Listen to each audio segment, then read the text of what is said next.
요한복음 19장 19절부터 22절까지 19절부터 읽습니다. 시작. 빌라도가 명패를 써서 십자가에 붙였는데 거기를 유대인의 왕 나사렛 예수라 한다. 예수님께서 십자가에 못 박히신 곳이 그 도시에서 가까우므로 그때 유대인들 중 많은 자들이 이 명패를 읽더라. 그것은 히브리어와 그리스어와 라틴어로 기록되었다. 그때 유대인들의 주지사장들이 빌라도에게 유대인들의 왕이라 쓰지 말고 그가 이르기를 나는 유대인들의 왕이라 했다고 쓰소서 하니 빌라도가 나가되 내가 쓴 것을 내가 썼다 하니라. 잠깐 말씀 선포를 기도합니다. 돌아가신 하나님 아버지, 예수 그리스도 안에서 영원한 생명을 소유한 하나님의 성도들이 또 그리스도의 몸의 지체들, 교회의 지체들이 이제 하나님 아버지께서 우리에게 무엇이라고 말씀하는지 듣기 위해서 우리가 모두 하나님 앞에 모였습니다. 참으로 주님의 영께서 함께해 주시옵시고 진리의 영께서 우리를 다스려 주시옵시고 말씀을 선포하고 설명하고 설득하려 하고는 저에게도 함께 하시고 이 사역을 잘 담당하게 해 주시옵시고 또 우리 성도들도 준비된 마음 열린 귀로 그리스도 예수 안에서 진리와 은혜 가운데 있고 성경 기록과 일치될 때 긍정적으로 받아들이고 아멘으로 받아들이고 우리가 모두 하나님의 고귀하신 그런 성경 기록의 진리에 머물도록 주님 함께 해주시옵소서. 우리 주 예수 그리스도 이름으로 기도합니다. 자, 제가 이맘때면은 늘 한 번씩 특집 설교를 합니다. 특집 설교는 그저께 10월 9일 한글날이죠. 왜 이게 이제 특집 설교라고 하냐면, 저에게는 크리스마스나 부활절 특집 설교보다 더 중요합니다. 왜냐하면은, 나에게는, 여러분에게는, 한국말이, 그리고 한글이 계시의 언어죠. 그렇죠? 여러분, 하나님의 뜻을 어떻게 합니까? 여러분이 읽을 수 있는 이 글로 알죠? 그래서 중요합니다. 자, 먼저 이제 성경을 보면은, 예수님께서 십자가에 못 박이셨는데, 19절에 이제 빌라도가 그 십자가에다 이렇게 명패를 써서 붙였습니다. 그런데 요한복음 19장 19절에는 유대인들의 왕 나사렛 예수라 이렇게만 있는데 사복음서를 함께 비교해 보면은 전체 그 문장이 이 사람은 유대인들의 왕 나사렛 예수 이렇게 써 있는 거예요. 전체 그 문장을 비교해 보면은. 그래서 똑같은 명패를 보면서 기록자마다 좀 자기 관점에서 강조하고 싶은 것들을 이렇게 강조하면서 성경은 기록하고 있는 것입니다. 그래서 이 사람은 유대인들의 왕 나사렛 예수다라는 명패를 빌라도가 써붙였습니다. 그랬더니 십자가에 못 박히신 곳이 그 갈보리가 도시에서 가깝고 또 그 명패를 세 개의 문자로 히브리어와 그리스어와 라틴어로 기록해 놓았더니 많은 유대인들이 그 명패를 읽었다. 그래서 비록 빌라도의 손에 의해서 이루어진 일이지만 그 시간에 그 당시 수많은 유대인들이 예루살렘에 왔던 수많은 유대인들이 이 사람은 유대인들의 왕 나사렛 예수라는 명패를 다 읽은 거예요. 히브리어로 읽는 사람은 히브리어로 읽었고 그리스어로 읽는 사람은 그리스어로 읽었고 라틴어로 읽는 사람은 라틴어로 읽었고 그러려니까 명패가 좀 컸겠죠. 좀 한 줄이 아니라 세 줄을 써야 되니까요. 그렇죠? 그걸 보고 이제 제사장들은 아주 끝까지 집요합니다. 당시 종교 지도자들은 그것도 못마땅해. 그러니까 빌라도에게 건의합니다. 이 사람은 유대인의 왕 나사렛 예수라고 하지 말고 나는 유대인의 왕이라고 했다. 자칭 그러니까 자기가 유대인의 왕이라고 그렇게 자칭했다. 그렇게 좀 썼으면 좋겠습니다. 했더니 빌라도가 거절했죠. 거절했습니다. 내가 쓴 것은 내가 썼다. 그렇죠. 거절했습니다. 그래서 이 사람은 유대인의 왕 나사렛 예수라는 명패가 십자가에 세 문자로 히브리어와 그리스어와 라틴어로 기록되어 있습니다. 많은 사람들이 이 명패를 읽었다 합니다. 같은 표현이 같은 문장이 누가복음 23장에도 있는데 거기는 개역성경에서 히브리어와 그리스어와 라틴어로 기록됐던 말을 다 삭제시켰습니다. 거기에서는 없어요. 자, 그래서 우리는 십자가에 못 박히신 예수님의 그 명패를 통해서도 그분이 유대인들의 왕 나사렛 예수님이라는 걸 여기서 확인하게 됩니다. 그런데 우리가 이제 여기서 가만히 제가 보고자 하는 것은 히브리어와 그리스어와 라틴어로 기록되어 있었던 것이에요. 그렇죠? 이게 의미 있는 거죠. 이후에 성경 기록, 하나님의 말씀이 역사를 통해 어떻게 보존되었는가 그 역사를 보자면은 여기에 명패에 적힌 그 문자 그대로입니다. 처음에 우리는 구약부터 히브리어로 하나님의 말씀이 보존되고 그리고 신약성이 그리스어로 되고 즉시로 사도시대 직후 즉시로 AD 100년 이후 120년 130년 즉시로 라틴어로 하나님의 말씀이 번역돼서 당시 로마 제국이었기 때문에 라틴어를 쓸 수 있는 읽을 줄 아는 사람들에게 하나님의 말씀이 이렇게 전파되었다는 것들을 역사를 통해 확인할 수 있는 것이죠.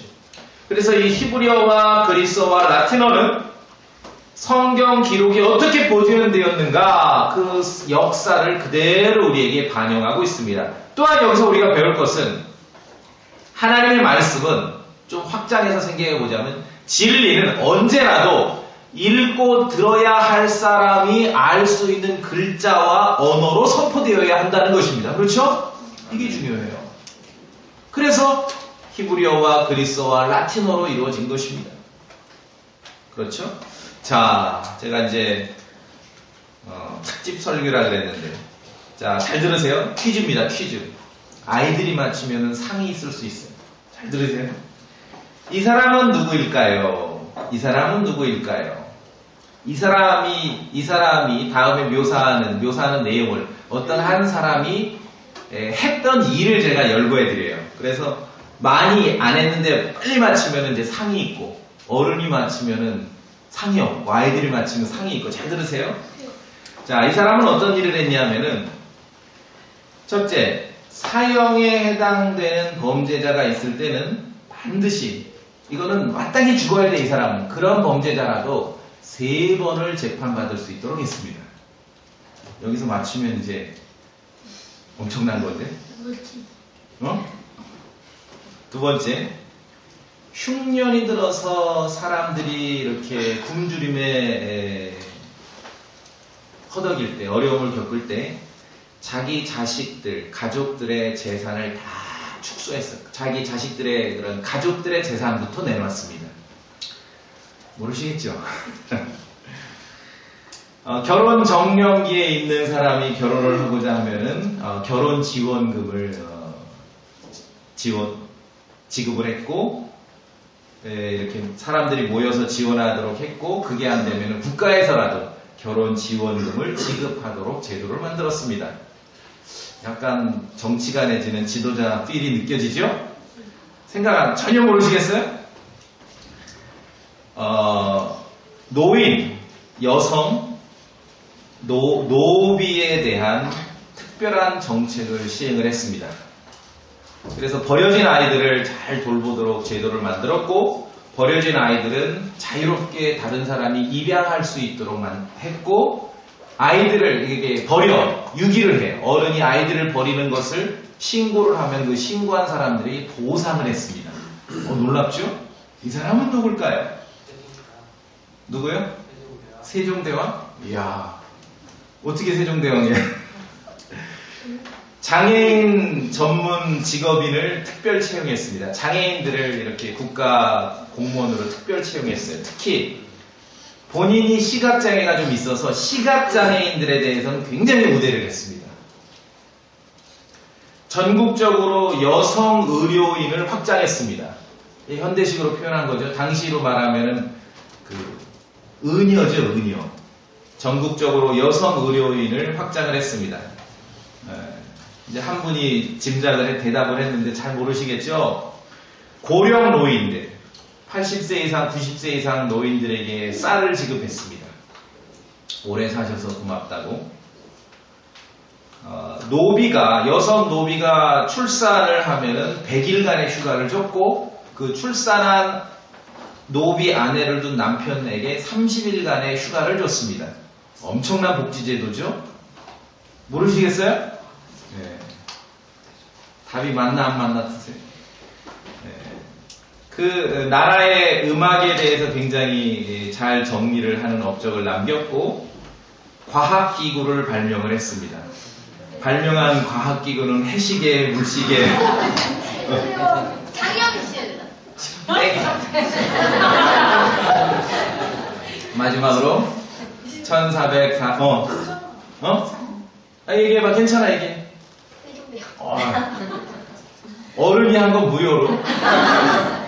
마지막으로 제가 일부러 이제 마지막으로 1443년에 훈민정음을 창제했습니다. 누구예요?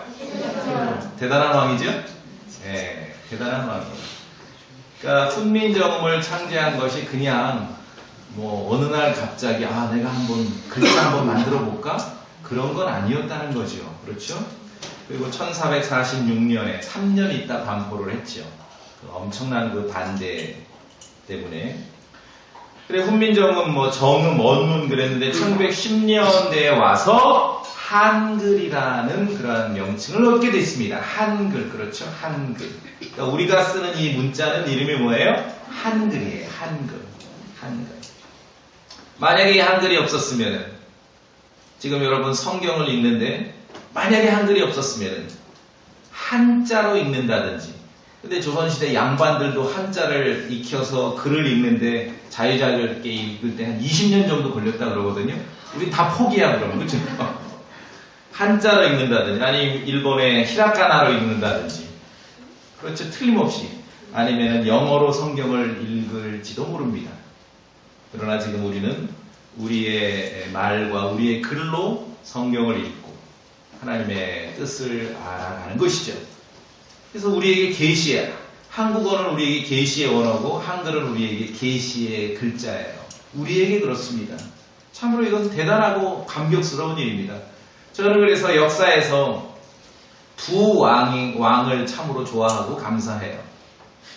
저쪽으로는 제임스 1세고 킹제임스 성경을 준 제임스 1세고 이쪽으로는 세종대왕입니다. 그 서로 무관했던 왕이 했던 업적이 21세기 와서 우리 손에서 만난 거죠. 이게 대단한 일입니다.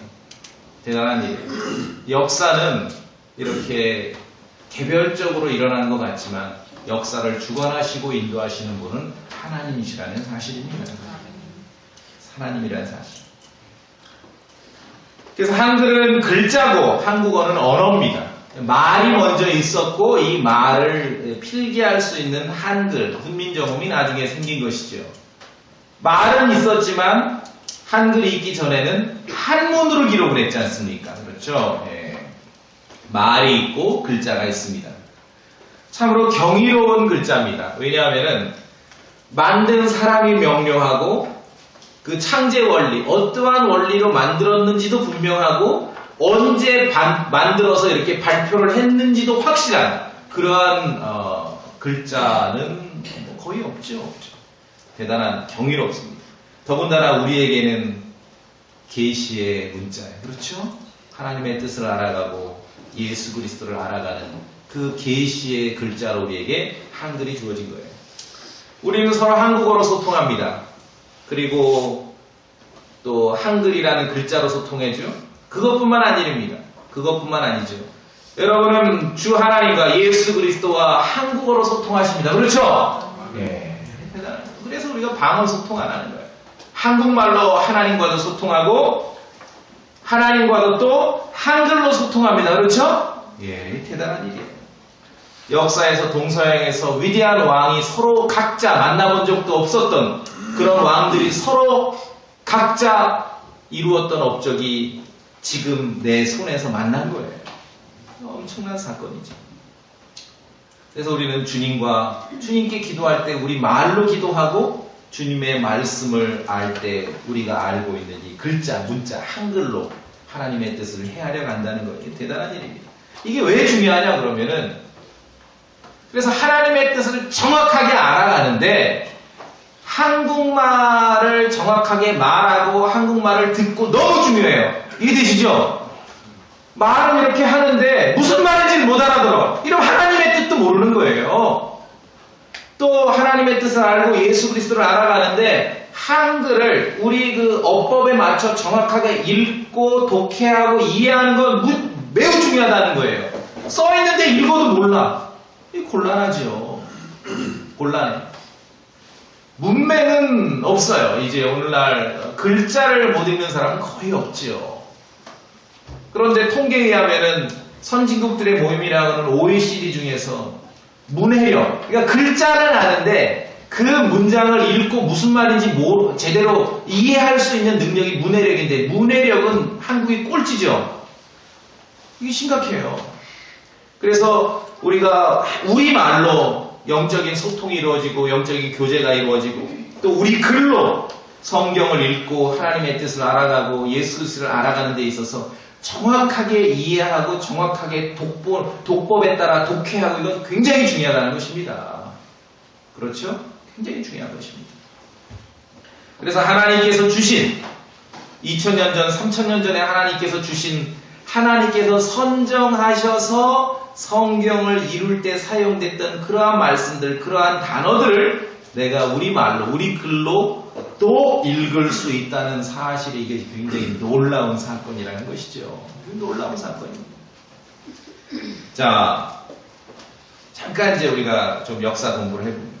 1443년에 훈민정음이 창제됐다고 했는데 그때가 저쪽 서양에서는 어느 시대예요? 1415세기 마틴 루터가 등장하기도 훨씬 전 같은데 1443년에 훈민정음이 만들어졌는데 1455년 그러니까 1446년에 반포됐는데 1455년 한 10년 정도 지나고 나서 서양에서 있었던 사건인데 인류 역사상 아주 하나의 획을 긋는 사건이 벌어지는데 이것은 독일의 구텐베르크라는 사람이 금속 활자를 발명을 해서 최초로 42행 되는 성경을 찍어냅니다. 그게 1455년. 그러니까 한글하고 약 10년 정도 차이가 납니다. 아시겠죠? 그렇게 이제 역사를 알면은 금방 비교가 되겠죠? 그래서 구텐베르크가 찍은 42행 성경으로 서양 역사, 유럽의 역사는 완전히 뒤바뀌게 됩니다. 거의 천지개벽한 수준. 그 전까지는 유럽에서 필사가 내세였어요. 성경 하나 한 권 만들어내 3년 정도 걸렸대요. 근데 구텐베르크가 금속활자로 42행 성경을 200권을 찍어낸 거예요. 이거 완전히 그러니 종교개혁이 있고 하나님의 말씀이 선포되고 그 유럽의 역사가 바뀌기 시작한 거죠. 근데 그것만 알면 안 되죠. 우리 아이들도 있으니까. 그보다 78년 전에 고려에는 이미 금속 활자로 찍은 직지라는 문서가 있습니다. 그렇죠? 세계 최초로 금속 활자로 찍은 문서가 직지라는 문서가 있는데 근데 이게 어디 있어요? 프랑스 파리 박물관에 있습니다. 한국 사람 구경도 못해요. 자, 각 민족의 언어는 말이 있고 말이 있고 문자가 있는데 제가 오늘 이 말과 글에 대해서 여러분들에게 좀 강조하고 우리가 하나님의 말씀을 이렇게 접할 수 있는 게 얼마나 큰 은혜인지에 대해서 한번 생각해 볼 수 있도록 그렇게 하려고 합니다. 각 민족의 언어는 잘 아시는 대로 창세기 11장에서 시작되었습니다. 그때는 온 땅의 언어가 하나였습니다. 말이 하나였어요. 랭귀지가 하나예요. 하나의 말을 합니다. 그런데 사람들이 하나의 언어를 가지고 하나님을 경배하고 하나님을 영광스럽게 하는 그러한 일을 하고 예배를 하고 문명을 만든 게 아니라 창세기 11장에 기록됐듯이 하나의 언어, 소통되는 하나의 그러한 사람, 민족들이 하나님을 대적하는 문명을 건설한 것이에요. 그렇죠?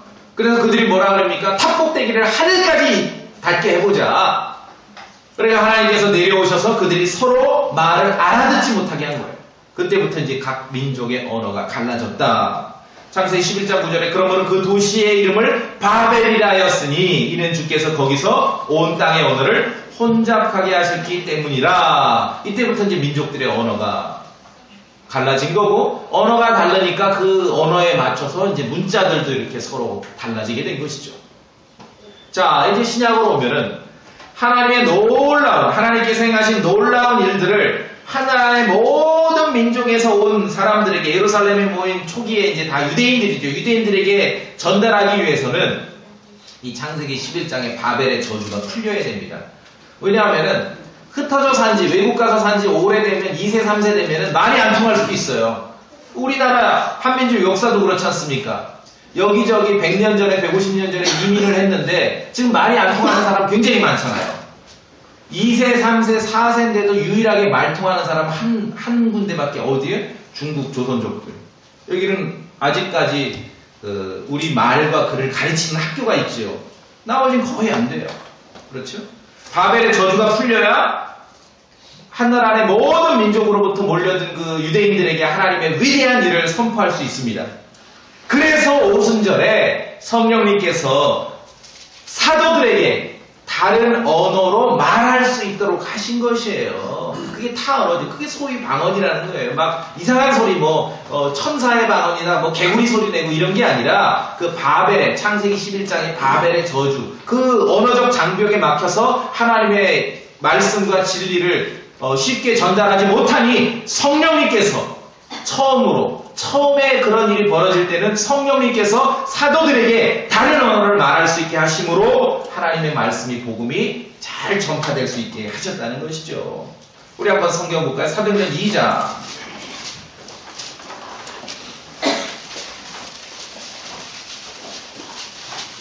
2장 8절.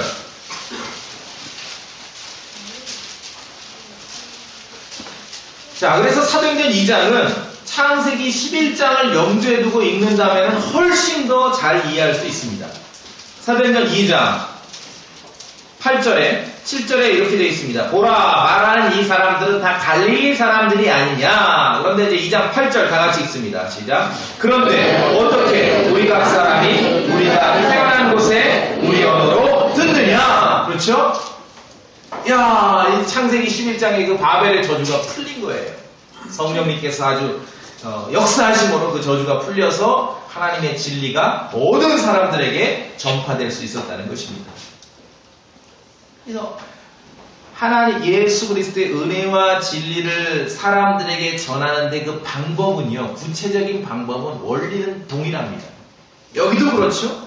아까 우리 십자가의 명패도 그렇죠. 세 개의 글자로 기록되어 있다 그랬죠. 뭐죠? 히브리어와 그리스어와 라틴어. 그래서 다른 언어를 사용하는 사람들에게 하나님의 말씀을 전하는 일꾼들이 명심해야 될 것이 바로 이런 것이죠.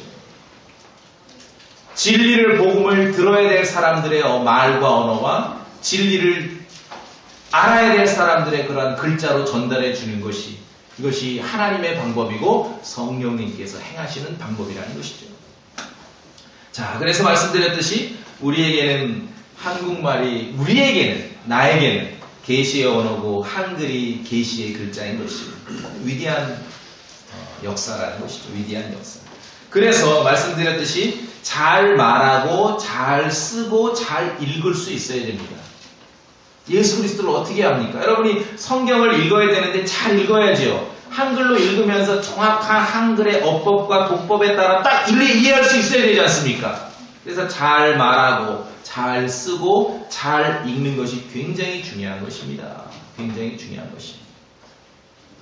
우리가 이제 중국에 이렇게 복음을 전하고 성경을 보내요. 어떤 분들은 이제 처음에 초기에 잘 모르던 분들은 염려가 되죠. 아무리 중국에 있는 우리 동포들, 조선족이라 하더라도 이 성경을 바로바로 읽는가? 예, 바로바로 읽습니다. 왜냐하면은 해외 이민 역사 100년 이상 지냈는데 아직까지 우리 말과 글을 가르치는 학교가 건재하고 있는 것입니다. 조선족 학교가 건재하고 있으니 조선족 학교가 잘 운영되니 거기서 말과 글을 배운 사람들이 성경을 보내도 바로바로 읽는 거예요. 그렇죠? 예, 대단한 일이에요. 구소련에 있는 고려인이라고 하는데 그분들은 다 잃어버렸잖아요. 말과 글을. 그래서 말과 글을 안다는 것은 계시의 언어를 예수 그리스도를 쉽게 그렇게 접할 수 있는 그런 기회가 된다는 거죠. 놀라운 거. 그랬더니 또 어떤 분들은 그런 말 하잖아요. 야, 근데 이제 북한에도 복음이 들어가야 되려면 말이 벌써 60년, 70년 갈라졌으니 말도 다르고 글도 다른데 좀 북한 말로도 이제 북한 사투리 방언을 써서도 좀 성경이 번역되지 않는가 이제 그런 질문과 염려가 있어. 저도 고민을 했습니다. 그래서 묵상하고 기도했는데 해답을 얻었어요. 뭐죠? 북한 사람들이 한국 드라마와 영화를 본 지 벌써 수십 년 이상 다 알아들어요. 다 알아들어요. 예, 다 알아들어요. 말과 글이라는 게 이렇게 힘이 있는 것이에요. 여러분이 지금 한국 사람으로 살아가면서 예수 그리스도를 어떻게 알아가시냐고요. 그렇죠? 한국말로 듣고 또 한글로 읽어가며 그분을 알아가는 거예요. 이건 대단한 일이잖아요. 또 역사적인 얘기를 잠깐 하면은 여기 한반도 압록강과 두만강을 넘어가면은 우리하고 말 통하는 사람들이 그래도 한 아직 200만 명가량 살고 있거든요. 아시죠?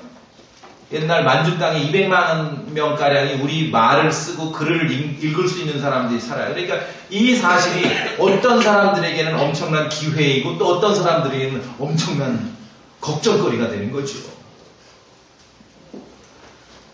그래서 진리를 왜 제가 잘 말하고 잘 쓰고 잘 읽어야 된다라고 말씀드리냐면은 진리를 정확하게 알더라도 여러분이 잘 말하지 않는다면 잘 쓰지 않는다면 잘 전파하지 않는다면 때로는 능력이 없을 수도 있다는 것이죠. 듣는 사람이 들어서 명료한 말로 어떻게 하라는 거냐 예수 그리스도의 은혜와 진리를 명료하게 알 수 있도록 그렇게 말해주고 전달해주고 그렇게 표현해줘야 되는 것입니다. 그렇죠? 그래서 받아들일 만한 말들을 찾아서 힘써 찾아서 이해하기에 쉬운 말들로 진리를 선포하는 것이 마치 대못을 받듯이 그렇게 선포하는 것이 우리가 해야 될 일이라는 것이죠. 그냥 세상 돌아가는 말, 유행하는 말들로 이렇게 주절주절 하는 것이 아니라 정말 잘 받아들이고 이해할 수 있을 만한 그런 어휘들을 골라서 예수 그리스도를 혼들에게 설명할 수 있는 그런 능력을 우리가 갖춰야 된다는 것입니다. 그러니까 성경을 열심히 읽어야 되겠죠? 읽어야 되는 것이. 오늘날 말이 언어가 막 오염됐다 그렇게 말하지 않습니까? 해결 방법 하나밖에 없습니다. 순수한 언어를 익히는 것이에요. 언어도 순수한 언어가 있고 오염된 언어가 있거든요. 순수한 언어를 익히면 되는 것이에요. 하나님의 말씀에 자만 말씀에 하나님의 모든 말씀은 순수하며 그분은 자신을 신뢰하는 자들에게 방패가 되시느니라고 말씀하고 있습니다. 아이들이 염려가 되십니까? 순수한 언어를 익히도록 더 많은 기회를 주십시오. 아이들에게.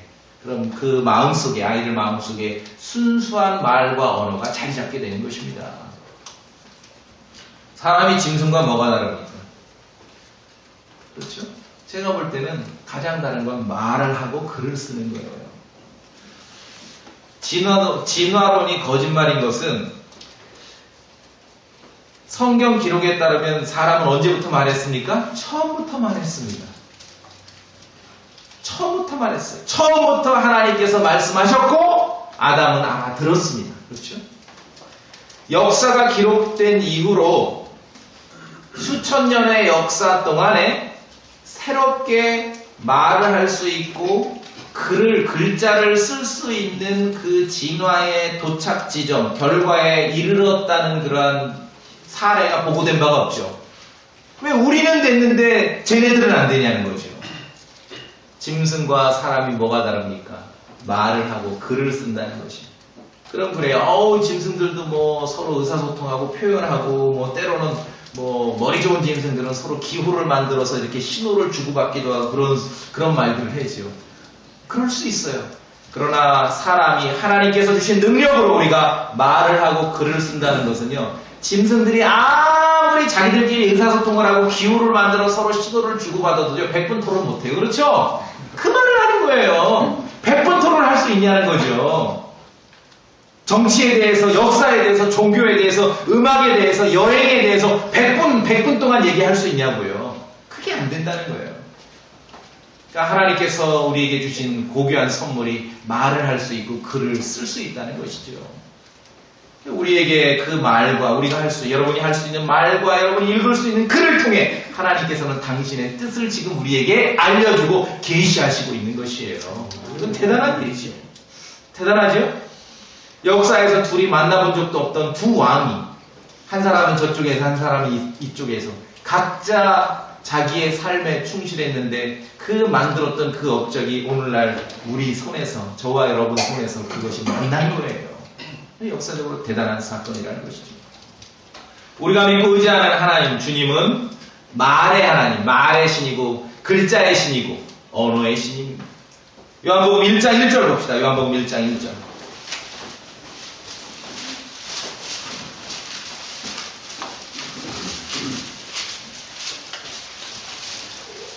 1장 1절 다 같이 읽겠습니다. 요한복음 1장 1절 시작. 처음에 말씀이 계셨고 말씀이 하나님과 함께 계셨으며 말씀이 하나님이셨더라. 말씀이에요. 이거는 대문자 큰 말씀이에요. 큰 말씀. 그런데 그 말씀이 어떻게 되셨어요? 14절에 말씀이 어떻게 하셨습니까? 육신이 되었다는 거예요. 육신이 되어서 우리 가운데 거하신다는 것이죠. 말씀입니다. 말씀. 자, 들어보세요. 이게 어떤 의미냐면은 구약시대는 주 하나님께서 사람들에게 오실 때 말로만 오셨어요. 말씀으로만 오신 거예요. 사람들에게 오실 때. 이해되십니까? 말씀으로만 오셨는데 이제 요한복음 1장 14절을 통해 예수 그리스도를 통해 우리가 아는 것은 그 말씀으로만 말로만 오셨던 하나님께서 그 말씀이 이제는 육신이 되셨다는 것입니다. 사람의 몸을 이루셨다는 것이에요. 그래서 이제 직접 육신으로 사람의 몸을 이루시고 사람들의 말과 사람들의 글로 소통하신 것이에요. 그분이 말하면 다 알아들었죠. 정치 지도자도 알아들었고 제사장들도 알아들었고 권력자들도 알아들었고 어린아이들도 알아들었고 장사꾼들도 알아들었고 세리도 알아들었고 나병 환자도 알아들었고 도둑들도 알아들었고 그분이 말씀하면 다 알아들은 것입니다. 이게 예수 그리스도의 말씀이에요. 그분도 썼습니다. 그러죠? 이렇게 땅바닥에 글도 쓰신 거예요. 육신으로 오셨고 구약시대는 말로만 사람들에게 임했던 말씀으로만 오셨던 하나님께서 이제는 그 말씀이 태초에 하나님과 함께 계셨고 하나님이셨던 그 말씀이 육체로 오신 것입니다. 사람으로 오신 것이에요. 그리고 이제는 글자를 통해 우리와 소통하시는 것입니다. 글자를. 이걸 무시하면 안 돼요. 이 내용을 무시하면 사람들 신앙이 열심은 내는데 뜬구름 잡는 신앙이 되버리는 거예요. 이해되십니까? 이제는 주님께서 글자를 통해 여러분과 만나시고 여러분과 소통하시는 것입니다. 한글을 읽으십니까? 여러분이 읽는 그대로가 하나님의 뜻인 것입니다. 이 진실을 무시하면 뜬구름 잡는 신앙이 되버립니다. 그러니 이 맥락에서 생각해 보자면은 제임스 1세와 세종대왕뿐만 아니라 여러분에게 처음으로 한글을 가르쳐줬던 그 선생님이든 어머니든 이모든 삼촌이든 고모든 참 감사한 거죠? 예. 그렇게 익히고 배운 그 글자를 통해 내가 한글을 읽으면서 읽는 그대로가 하나님의 뜻이라니까요. 위대한 진리입니다. 위대한 진리. 이런 사실들을 무시하는 사람들 신앙이 열심은 내는데 전부 뜬구름 잡는 그런 신앙들을 하는 거예요. 하나님께서는 우리의 말과 우리의 글을 통해 우리에게 당신의 뜻을 알리시고 계시하시는 것입니다. 그런데 사람들은 우리가 창세기 11장 바벨에서 보듯이 사람들은 하나님의 말보다 사람들이 만들고 지어낸 말들을 더 중요하게 여깁니다. 그러니까 하나님의 말씀은 버리고 사람끼리만 소통하는 말을 더 중요하게 여겨요. 그런 세상을 꿈꿔요. 이 세상 사람들은. 그래서 창세기 11장에서 사람들이 추구한 게 뭡니까? 자, 탑을 만들어 탑의 꼭대기를 하늘에까지 닿게 하며 우리가 우리를 위하여 이름을 내고 이로써 온 지면에 널리 흩어짐을 면하자. 하나님께서 널리 흩어져 살라 그랬는데 똘똘 뭉치는 거예요. 그리고 하나님의 이름을 내는 게 아니라 사람들의 이름을 내고 우리끼리 의사소통을 하는 것이고 탑의 꼭대기를 하늘에까지 쌓게 하겠다. 모르겠습니다. 역사적으로, 건축학적으로, 과학적으로 당시에 이게 가능했던 일인지 잘 모르겠어요. 그러나 이들의 의도는 탑을 쌓는데 그 꼭대기를 어디까지 올리는 것이에요? 하늘에까지. 왜 그랬을까요? 뭐 여러 가지 의미와 해석이 있었겠지만 저는 창세기를 앞에서부터 쭉 1장부터 읽어가면서 9장 읽고 10장 읽고 그러고 순서대로 읽다가 11장을 읽으니 탑의 꼭대기를 하늘에까지 닿게 하며 이 바벨 땅에서 하나의 언어와 하나의 말을 가지고 사람들이 추구했던 이 문명이 뭔지를 저는 제 나름대로 느낌이 와요. 성경을 앞에서부터 쭉 읽어보니 홍수로 세상을 심판하고 멸망시킨 게 이 사람들은 기분 나쁜 거예요. 그렇죠? 그러니 물에 안 빠져 죽으려니까 어떻게 하는 거예요? 60층, 120층, 150층을 자꾸 쌓는 거예요. 기분 나쁘다는 거예요. 땅의 꼭대기를 하늘에까지 닿게 하며 한번 비 내려보시라고. 그러죠? 예, 하나님을 거절하는 하나의 말과 언어로 하나님과 소통하는 게 아니라 자기들끼리만 소통함으로써 하나님을 대적하는 문명을 건설해가는 것이에요. 건설해가는 거예요. 하나님께서는 이걸 아시기 때문에 언어를 나눠 놓으셨고 민족마다 말통하는 사람들끼리 모여 살게 하신 거고 말통하는 사람들끼리 이렇게 나라를 이루어서 살게 하셨던 것이에요.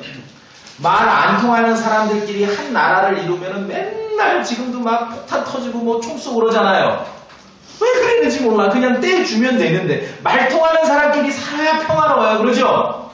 말 안 통하는 사람끼리 굳이 하루 타이로 늘라니까 맨날 뭐 테러 일어나고 폭탄 터지고 하는 것이에요. 그래서 하나의 정부, 지금도 마찬가지입니다. 바벨 창세기 11장과 마찬가지로 하나의 정부와 하나의 종교를 꿈꾸는 사람들은 잘 들으세요. 어디서부터 손대야 되는지 그들은 알아요. 성경을 그냥 건성건성 믿고 말의 하나님, 글의 하나님, 글자의 하나님인 걸 모르고 그냥 추상적으로 뜬구름 잡는 신앙하는 사람들은 모르는데 하나의 정부와 하나의 종교를 꿈꾸는 사람들은 어디에서부터 손대야 되는지 그들은 알아요. 어디에 힘이 있습니까? 말의 힘이 있고 언어의 힘이 있고 글자의 힘이 있는 것이에요. 글자의 힘이 있어요. 왜 근대 역사를 보더라도 어떤 나라들이 옛날에는 굉장히 복잡하게 말은 있는데 그 말을 담는 문자가 굉장히 복잡했었어. 그런데 그 문자를 굉장히 개혁을 해서 아주 간단하게 심플하게 만드는 그러한 민족이나 나라가 있었는데 그때마다 강력한 독재자가 출현했던 것이에요. 그게 아니면 이루어질 수 없는 거거든요. 언어에 힘이 있고 말에 힘이 있고 글자에 힘이 있는 것입니다. 무슨 말이냐? 언어를 지배하고 말을 지배하고 글자를 지배하는 사람들이 세상을 지배합니다. 누가 여러분의 사고방식이나 생각이나 이 문명 그냥 우리가 그냥 일반적으로 말해서 누가 지배합니까? 말을 만드는 사람이 지배하는 거예요. 예를 들어 아이들의 그 생각을 누가 지배해요? 개그맨들이 지배하는 거죠. 새로운 말들을 계속 만들어서 아이들에게 넣어주지 않습니까? 그렇죠? 누가 지배합니까? 신문에 기사를 쓰는 사람들이 지배하는 거예요. 왜? 거기다가 새로운 말들을 만들어서 계속 사람들에게 읽히는 것이에요. 무슨 말씀 아시겠습니까?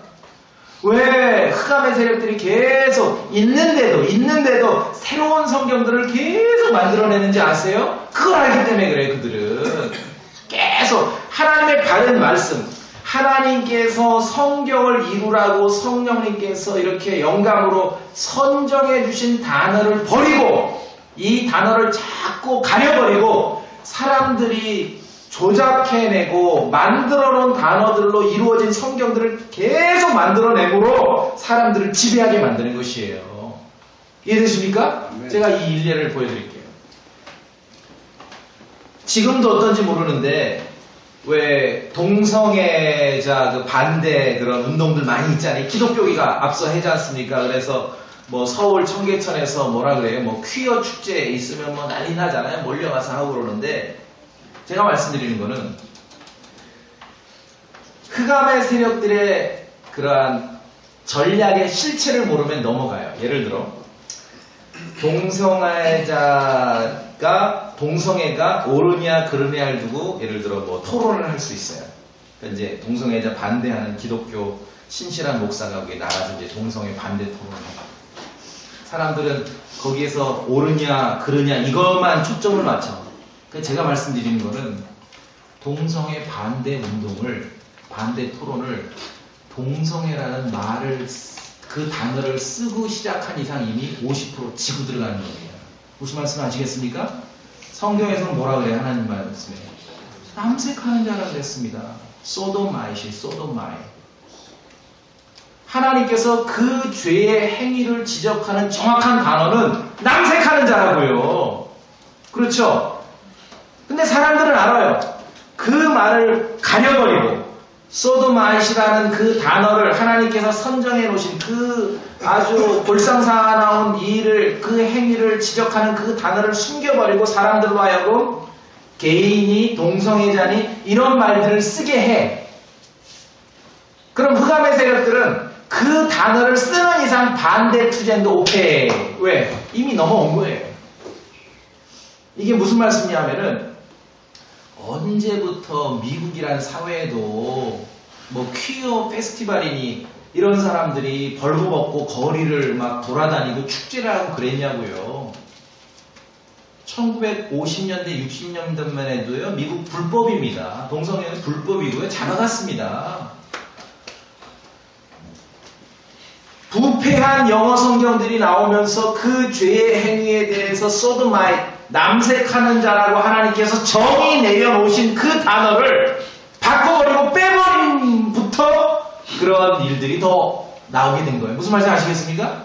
말과 글과 언어의 힘이 있다는 것이에요. 그러니까 성경을 믿는다는 것은, 여러분이 흰길 성경을 믿는다는 것은 하나님께서 선정해 놓으신 그 말과 단어를 우리가 그걸 믿는 것이에요. 이 단어를 빼앗기면 안 됩니다. 흑암의 세력들과 오늘날 지금 우리의 영적 싸움은 바로 그 싸움이라는 것이에요. 그 싸움이에요. 이게 왜 중요하냐면은 자, 몇 가지 이제 봅시다. 옛날에 구약시대에 유다를 점령한 바빌론, 느부갓네살이 이스라엘의 지도층, 뭐 왕자들, 뭐 고위층 자녀들을 바빌론으로 잡아다가 뭘 했냐면은 첫째, 바빌론의 말을 가르쳤어요. 히브리 말이 아니라 바빌론 말. 이게 일제히 강점기 때문에 조선어 금지 사건이죠. 학교에서 조선어를 못 가르치게 한 거. 두 번째, 바빌론식으로 이름을 바꿨어요. 이게 뭐예요? 창씨의 명이에요. 이건 기본인 것이에요. 기본인 거예요. 우리 성경국가 다니엘서 1장.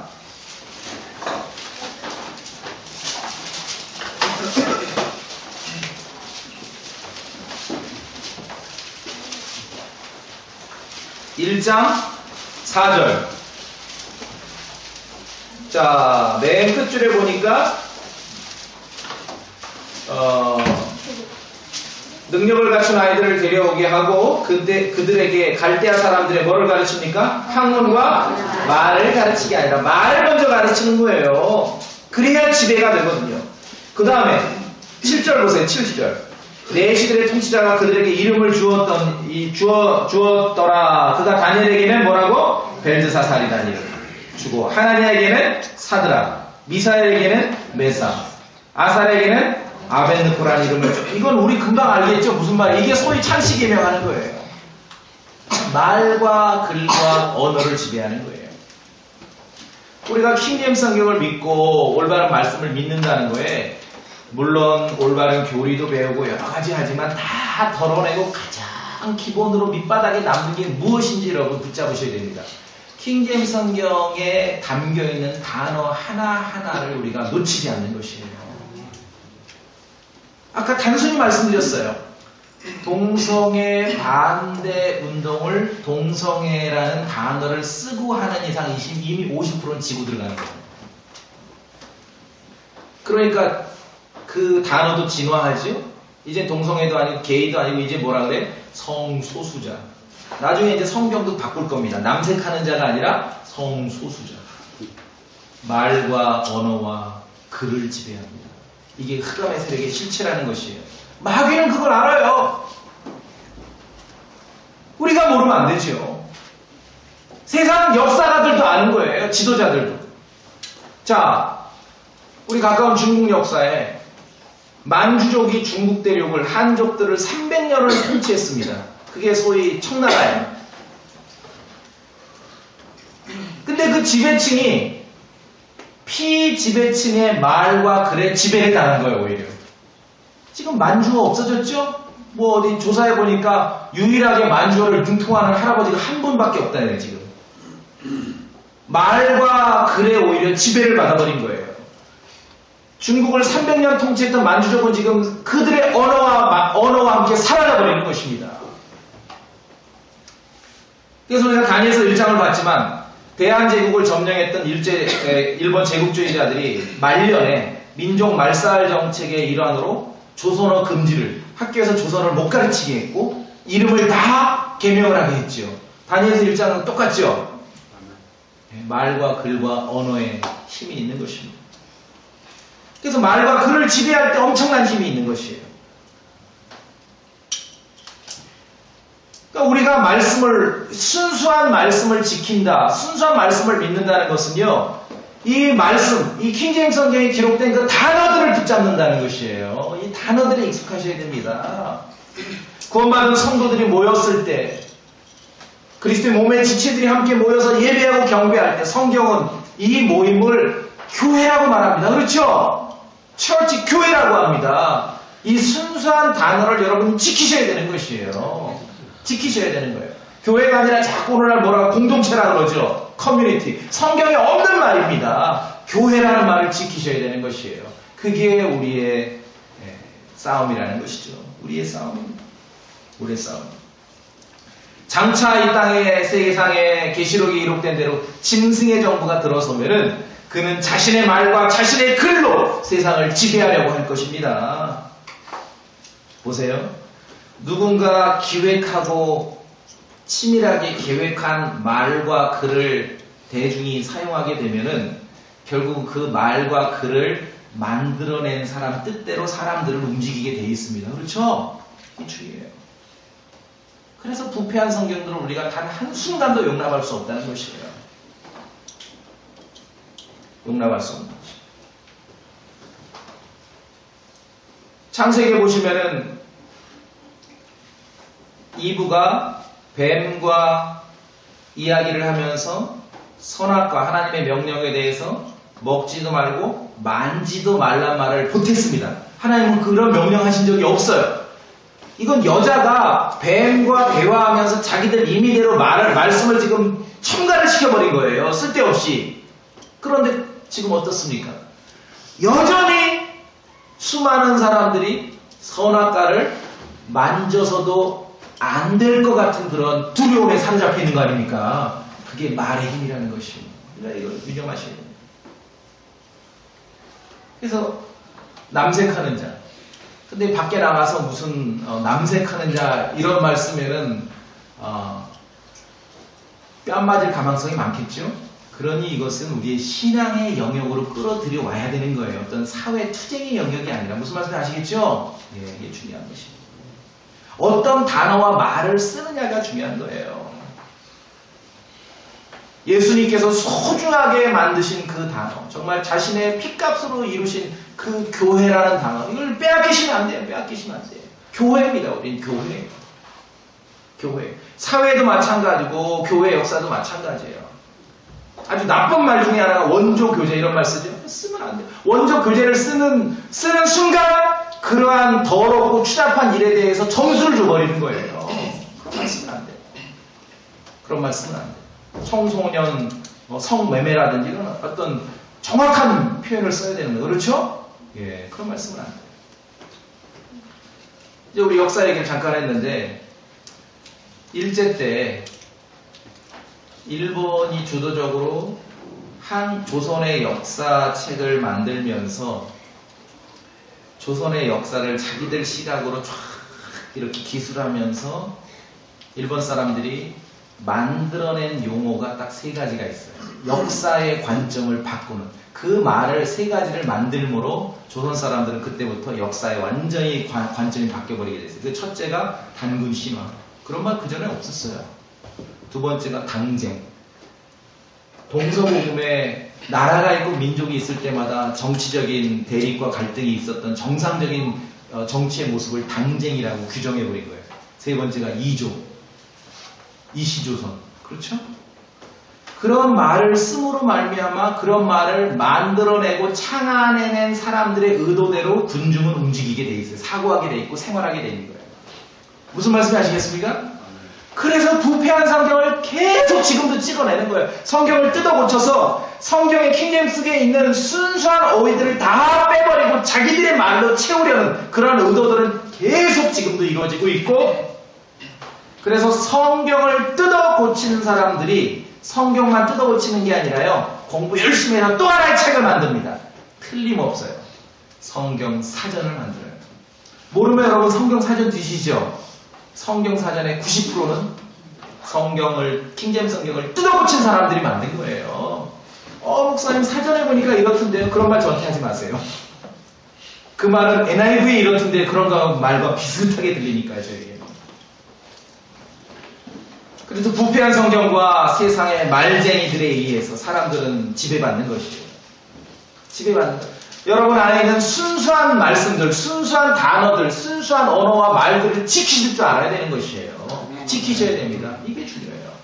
아이들에게 순수한 단어들, 순수한 어휘들을 마음에 많이 가질 수 있도록 그렇게 우리가 환경과 기회를 만들어야 되는 것입니다. 하나님의 말씀을 첨삭하니 어떤 일이 벌어졌습니까? 마귀에게 말려들게 되는 거 아닙니까? 이게 그냥 이 언어와 말과 글자의 맥락으로 볼 때, 역사를 볼 때 그냥 바닥이 그렇다는 거예요. 하나님의 순수한 단어를 포기하고 첨삭하게 되므로 마귀의 말에 말려들게 되는 거예요. 그러면서도 막 예수님 믿는다고 해버리니까 전부 뜬구름 잡는 듯한 그런 신앙생활을 하게 되는 거죠. 우리의 믿음은 아주 실제적입니다. 손에 만져지듯 해야 돼요. 아시겠죠? 손에 만져지듯 해야 되는 거예요. 우리의. 왜? 말씀드렸잖아요. 우리는 한국말은 우리의 계시의 언어고, 한글로 우리가 주님을 알아가고 예수 그리스도를 알아간다고 그랬지 않습니까?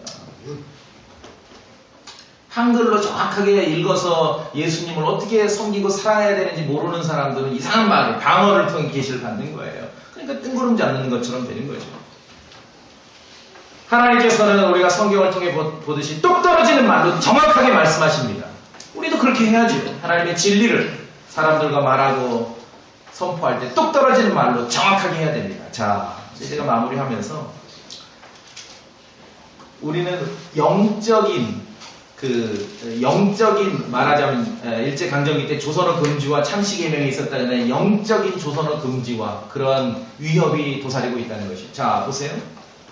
어떤 게 있냐면 제가 쭉 한번 읊어볼 테니까 여러분이 우리의 말이 아닌 거, 우리 크리스찬의 말, 킹제임스 성경을 믿는 우리의 언어가 아닌 것, 우리의 언어, 오염된 게 들어온 걸 찾아보시는 거예요.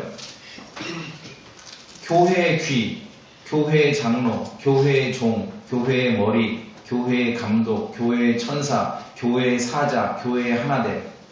들으셨어요? 이 중에 우리의 언어가 아닌 게 섞여 있습니다. 다시요. 교회의 귀, 교회의 장로, 교회의 종, 교회의 머리, 교회의 감독, 교회의 천사, 교회의 사자, 교회의 하나됨. 무엇입니까? 교회의 하나됨. 교회의 하나됨은요, 우리의 언어가 아니에요. 하나님께서 주신 pure word, 순수한 단어가 아닙니다. 그것은 모든 종교가 하나가 되어야 된다라고 하는 사람들이 만들어내서 지금 크리스찬들에게 뿌려버린 단어예요. 교회 하나. 그건 성경에 없는 말입니다. 그런 말은. 이런 말들을 우리가 분별해내고 우리 말을 지켜야 되는 것이에요. 하나님의 왕국에, 하나님의 교회에 속한 사람들은 하나님께서 주신 우리 말을 지켜야 돼요. 이 우리 성경의 우리 말. 무슨 말씀 아시겠죠? 우리 말을 지켜야 돼요. 아무거나 와서 설교하면 아멘하면 그러면 안 되죠. 저 말은 하나님의 말씀이 아닌데, 저런 단어는 성경에 없는데, 그렇게 말할 수 있어야 됩니다. 자, 와서 막 신나게 열정적으로 설교해서 성도님, 우리가 예수 그리스도의 교회의 하나님을 위해서 우리가 목숨이라도 겁시다. 그러면 아멘하면 안 되죠. 그건 우리 말이 아니니까요. 그렇죠. 얼마만큼 우리가 하나님의 말씀에 귀 기울여야 되고 단어 하나하나에 주의를 기울여야 되는지 아시겠죠? 예. 주의 말씀이 들어오면 빛을 주며, 주의 말씀이 들어오면 빛을 주며 이 빛이 단순한 자에게 명철을 준다 했습니다. 성경의 어휘 하나하나가, 킹제임스 성경의 단어 하나하나가 여러분 마음속에 들어올 때 여러분에게 이해력을 주는 것이에요. 단어에 붙잡으셔야 돼요. 단어 하나하나가 중요한 것입니다. 단어 하나하나가. 그래서 그 단어 공부하는데 여러분 집중하셔야 돼요. 제가 늘 말씀드리잖아요. 소망침에게 성도들은요, 킹제임스 성경과 집에 반드시 좋은 1,500원짜리 말고 좋은, 그것도 매우 좋은 국어사전이 있어야 된다. 단어 공부를 하셔야 돼. 이 말이 지금 하나님께서 교회에게 주신, 우리에게 주신 그 언어인가? 아니면 사람들이 조작해내서 뿌려놓은 언어인가? 그렇죠. 남색하는 자가 맞는가? 동성애자가 맞는가? 이런 걸 분별해낼 수 있어야 되는 것이에요.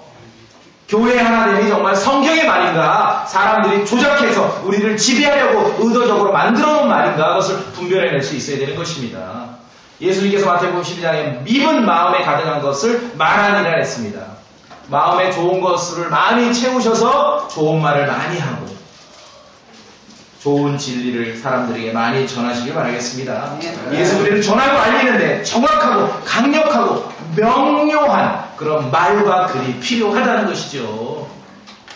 아울러서 제가 중국의 역사, 우리 역사도 얘기했지만 우리 그리스도인은 교회 지체들은 우리의 언어를 간수하고 지켜야 되는 것이에요. 왜 개혁성경과 NIV를 거절하느냐? 우리의 언어를 빼앗겨버리는 것이기 때문에 그렇습니다. 거기에는 하나님께서 주신 그 단어들을 다 사람들이 조작해낸 단어들로 깨맞힌 거예요. 이건 우리 말이 아니에요. 영적인 이것은 조선어 금기 사건이라는 거예요. 하나님의 성도들은, 교회의 성도들은 하나님께서 성도들에게 주신 그 단어들, 어휘들로 풍성한 말씀을 보는 것이 너무나 당연한 거지요. 그렇죠? 사람들이 조작해낸 단어가 아니다. 얼마나 많은 크리스찬들이 말을 뺏기고, 그렇죠? 글자를 뺏기고 언어를 뺏겼습니다. 교회, 구원, 지옥 다 뺏겼잖아요. 개정판 나오면서 지옥 뺏겨버리죠. 뭐예요? 소울. 그렇게 지배받는 거예요. 이제 사람. 우리 그리스도인은, 크리스찬들은 우리의 말을 지키고 우리의 말로 된 글들을 열심히 읽어서 성경을 말하는 거죠. 우리 그리스도인의 용어를 말하는 거고 하나님께서 주신 단어들을 말하는 거죠. 그렇죠? 영적으로 굳게 서야 될 것 같습니다. 그래서 중요해요. 우리의 주님은 말과 글과 문자와 언어의 주님입니다. 그걸 잘 기억하시기 바라겠습니다. 다 같이 기도하겠습니다.